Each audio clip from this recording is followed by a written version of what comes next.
Low po, ang EDD ko po ay March to April 2024.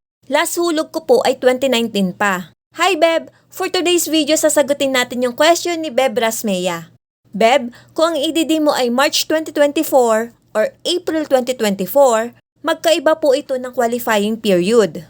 If ever na March 2024 ang EDD mo, at para malaman kung ikaw ay qualified sa maternity benefits, exclude natin ang semester of contingency mo na mula October 2023 to March 2024. Now, ang magiging qualifying months mo ay mula October 2022 to September 2023.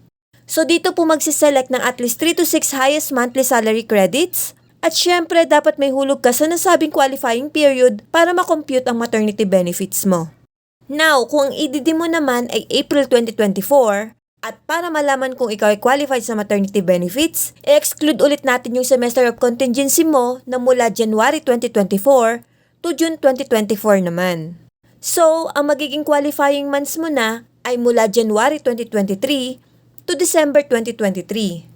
Dito po tayo magsaselect ng at least 3 to 6 highest monthly salary credits at syempre dapat may hulog ka sa nasabing qualifying period para makompute din yung maternity benefits mo para dito.